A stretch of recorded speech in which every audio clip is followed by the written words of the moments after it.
네, 그럼 이제 본격적으로 2주차 신앙 근력 운동 모이는 교회 흩어지는 교회 이제 지도 영상을 시작하도록 하겠습니다. 먼저 지난주 한 주간 아이들이 어떻게 과제는 잘 했는지 또 어떻게 살았는지 정말 신앙 인바디 얘기한 것처럼 한 주 동안 자신의 신앙을 돌아보는 시간을 가졌는지 한번 아이들과 대화해 주시면 좋겠습니다. 그 이후에는 이제 신앙 근력 운동을 해가는 데 있어서 먼저 짧게 안내를 해주시면 좋겠습니다. 그 안내의 내용은 이것입니다. 오늘날 우리가 운동을 할 때 근력 운동이 정말 필요하듯이 신앙생활 하는 데 있어서도 근력처럼 우리의 신앙을 지탱해주고 우리의 신앙을 더욱더 훈련하는 데 쉽게 해주는 것이 있습니다. 그것이 바로 교회입니다. 하지만 코로나를 맞이해서 우리가 교회를 다닌다라고 표현은 하지만 실제적으로 공간을 왔다 갔다 할 수 없는 요즘 교회 다닌다는 것은 무슨 의미일까? 또 교회가 많은 비판을 받고 있는 요즘 교회라는 것은 도대체 뭘까? 아이들에게 교회론을 심어주는 시간이 되기를 원합니다. 네, 그러면 오늘날 우리는 어떻게 교회를 다녀야 할까? 이 말씀이 이에 대해서 해답을 가지고 있다는 것을 오늘 이야기하고자 합니다. 먼저 선생님들께서 이 학습 목표와 내용을 잘 이해해 주셨으면 좋겠습니다. 학습 목표는 이와 같습니다. 모이는 교회, 그리고 흩어지는 교회라는 것이 무엇인지 알고 코로나 시대 속에서 어떻게 각각의 그러한 교회들을 실천해야 할지 결심하는 것입니다. 성경 속에서 교회의 모습은 크게 두 가지로 나눠집니다. 하나는 모이는 교회입니다. 모이는 교회란 복음을 알게 된 사람들끼리 기쁨과 감동으로 교제하면서 함께 모여서 살아가는 교회의 모습입니다. 마치 초대교회가 하나님의 복음을 알고 서로 그 감동을 나누고 기쁨을 나누며 자신의 소유를 나누어 어려운 자들을 돕고 한데 모여서 생활했듯이 그렇게 서로서로 사랑하는 것이 바로 모이는 교회의 핵심적인 모습입니다. 흩어지는 교회란 모이는 교회에서 얻은 사랑과 그 기쁨, 감동을 들고 우리끼리만 모이는 것이 아니라 지금 우리 교회 공동체 바깥에 있는 자들에게도 하나님의 사랑과 그 복음을 전하며 그것을 나누어 가는 교회의 모습입니다. 한마디로 세상에 나가 다시금 제자의 역할을 감당하는 것이 바로 흩어지는 교회의 모습입니다. 코로나 속에서 우리는 교회 건물로 모이지는 못합니다. 하지만 각자의 자리에서 SNS를 통해서 또 서로의 기도해주는 그 모든 시간들을 통해서 모이는 교회를 실천할 수 있습니다. 또한 흩어지는 상황 가운데서 그저 가만히 있는 것이 아니라 각자의 삶의 자리에서 복음을 전하는 교회로 살 수 있습니다. 이것이 바로 모이는 교회와 흩어지는 교회의 역할입니다.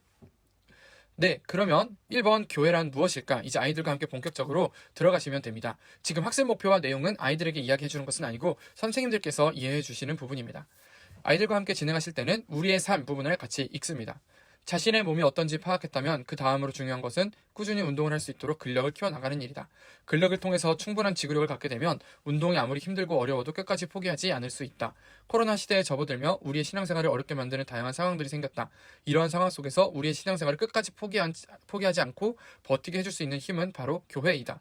교회에 다니는 것도 교회에 나가는 것도 어려워진 요즘 우리에게 교회를 다닌다는 것은 무슨 의미일까? 아이들에게 꼭 대답을 듣지 않아도 괜찮습니다. 그냥 아이들에게 가볍게 오늘 이 2주차는 교회에 대해서 생각해 본다는 것을 알려줄 수 있도록 우리가 교회를 다닌다는 건 무슨 의미일까? 라고 가볍게 질문을 던져주시면 좋겠습니다. 네. 이 질문에선 대답을 듣지 않아도 되지만 이 3분 톡톡 여기에서는 대답을 들어주시면 좋겠습니다. 3가지 질문이 있는데요. 첫 번째, 나는 어떻게 교회를 다니게 됐나요? 두 번째, 교회를 다니면서 가장 좋았던 점, 그리고 가장 힘든 것, 교회를 다녀서 힘든 것, 이것을 나눠봅니다. 여기 첫 번째, 두 번째 질문을 먼저 선생님들께서 아이들에게 선생님들의 경험을 나눠주시면 좋겠습니다. 너무 길지 않도록 꼭 짧게 나누어주시고 또 아이들의 대답을 들어주시면 좋겠습니다. 어떻게 교회를 다니게 됐는지, 교회를 다니면서 좋은 점과 나쁜 점은 무엇인지 한번 대화를 해보는 시간을 가지시고요. 그렇게 대화를 나눈 이후에는 세 번째, 다음 페이지로 넘어가시면 내가 꿈꾸는 교회의 모습을 그리기라는 면이 있습니다. 어떤 아이들은 이것을 해보니까 PC방에 있는 교회를 그렸습니다. 또 어떤 아이들은 농구장에 있는 교회를 그렸고 또 어떤 아이들은 그냥 버스킹할 수 있는 그런 교회를 그리곤 했습니다. 사실은 정말로 교회론이 무엇인지는 크게 중요하지 않고 아이들이 교회에 대해서 생각해 볼 수 있는 기회를 주시면 좋겠습니다.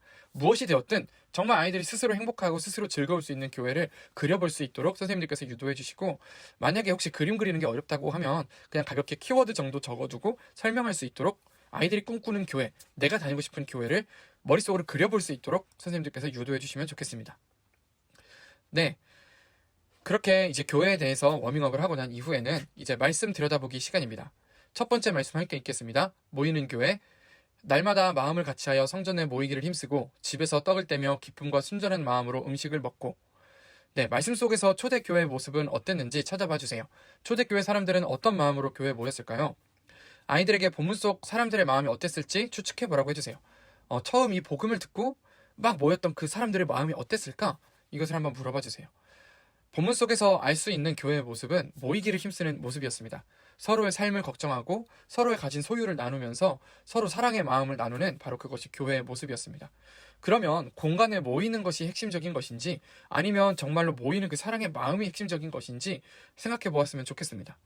진정한 의미에서의 모임이라는 것은 한 곳에 모이는 장소의 개념이 아니라 사랑하고 교제하고 나누는 그 마음입니다.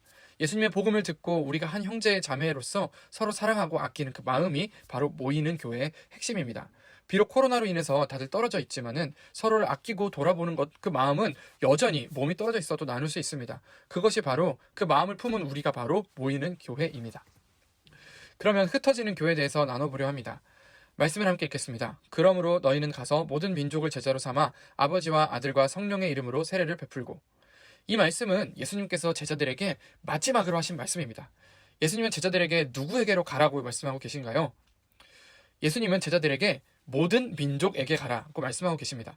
모든 민족이라는 것은 말 그대로 교회 공동체 안에 있는 우리 그리스도인뿐만 아니라 교회 밖에 아직 믿지 못하는, 아직 예수님을 알지 못하는 모든 사람들을 말합니다. 예수님께서 가라라고 하신 것은 가라라고 하신 예수님의 말씀은 이 세상으로 흩어져서 예수님의 복음과 그 사랑을 나누는 제자가 되라는, 제자도를 실현하라는 바로 그 말씀입니다. 코로나로 인해서 몸이 모여져 있지 못하고 각자 흩어져 있는 요즘 이 상황 속에서도 예수님의 사랑은 여전히 실천할 수 있습니다.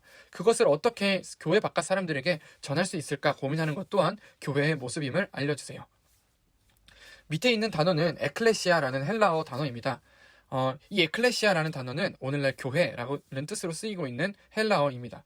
이 에클레시아는 원래 불러 모으다라는 뜻입니다. 예수님의 복음을 듣고 모인 사람들의 그 어떤 모임, 그 모임 자체, 그것이 바로 교회입니다. 재미있는 것은 알파벳 EK처럼 생긴 에크, 이 단어가 포함이 되어 있다는 것인데요. 에크라는 것은 밖으로라는 뜻입니다. 이 교회라는 단어, 에클레시아라는 단어 안에서 모임과 또 바깥으로 나간다라는 뜻이 모두 함께 있다는 것은 한번 생각해 볼 만한 이야기입니다. 물론 이 에클레시아라는 단어 뜻에 대해서 아이들에게 디테일하게 설명해 주실 필요는 없고 그냥 한번 읽어봐 주시면 좋겠습니다. 네, 적용 질문입니다. 두 가지 질문을 합니다. 코로나 시대 속 모이는 교회를 실천할 수 있는 방법은 무엇이 있을까요? 이 질문을 통해서 아이들이 모이는 교회를 바르게 이해했는지 들어봐 주시면 좋겠습니다. 모이는 교회의 핵심은 사랑입니다. 코로나 시대 속에서 흩어지는 교회를 실천할 수 있는 방법은 무엇이 있을까요? 이것을 통해서 이제 또 아이들이 흩어지는 교회를 잘 이해했는지 살펴봐 주세요. 흩어지는 교회의 핵심은 복음을 전파하는 것입니다. 네, 이 이야기들을 하고 한 주간의 다짐을 나눠봐 주시고요. 이제 2주차 생활 과제가 있습니다. 이 생활 과제는 5개로 이루어져 있는데요. 매일 하루에 한 개씩 하지 않아도 괜찮고 일주일 동안 5개를 그저 실천하기만 하면 됩니다. 이것을 선생님께서 꼭 했는지를 확인해 주시면 좋겠습니다. 첫 번째는 모이는 교회를 실천하기 위한 방법입니다. 교회 친구에게 전화해서 안부 묻기, 잘 지내는지, 어떻게 지내는지 걱정해 주는 것입니다. 두 번째는 유튜브에서 말씀을 찾아 듣는 것입니다. 3분 말씀, 인터넷에서 어떤 것이든 내가 원하는 그 말씀을 찾아 듣는 것인데요. 추천하는 유튜브 채널이 있습니다. 바로 더 시드라는 채널인데요. 여러 목사님들의 이제 말씀 중에서 아주 핵심이 되는 부분들을 잘 편집해서 올려놓은 채널이니까요. 선생님들도 들어보시고 아이들에게도 권해주시면 좋겠습니다. 퀘스트 세 번째는 남을 위한 일 한 가지 해보기입니다. 흩어지는 교회를 실천하기 위한 하나의 방법인데요. 꼭 교회 사람뿐만 아니라 내 주변에 도움이 필요한 사람들을 찾아서 그들을 위한 일을 해보는 것입니다. 퀘스트 네 번째는 가족이나 친구와 함께 식사하는 것입니다. 역시 모이는 교회를 실천하기 위한 방법입니다. 5번째 퀘스트는 코로나로 힘들어하는 사람들의 이야기를 찾아보는 것입니다. 뉴스, 인터넷 기사 중에서 이렇게 힘들어하는 사람들이 있다는 것을 찾아보고 얘기하는 것입니다. 흩어지는 교회를 실천하기 위한 한 가지 방법입니다. 네, 그리고 이제 영성일기 쓰기에 대해서 안내를 해주시고 또 한 주간 예수님과 동행하는 삶을 살고 예수님을 기억하도록 권면해 주시면 좋겠습니다. 이렇게 2주차가 마무리되고요. 또 한 주간 선생님들께서 아이들과 많은 교제와 또 권면을 통해서 2주차를 진행해 주시면 좋겠습니다. 2주차의 핵심은 모이는 교회와 흩어지는 교회입니다. 코로나 속에서 교회가 무엇인지 바르게 이해하고 여전히 코로나로 인해 어렵더라도 우리가 교회 공동체를 지켜내고 살아낼 수 있는 방법이 있다는 것을 아이들에게 전해주시면 되겠습니다. 이상으로 2주차 안내를 마치겠습니다. 감사합니다.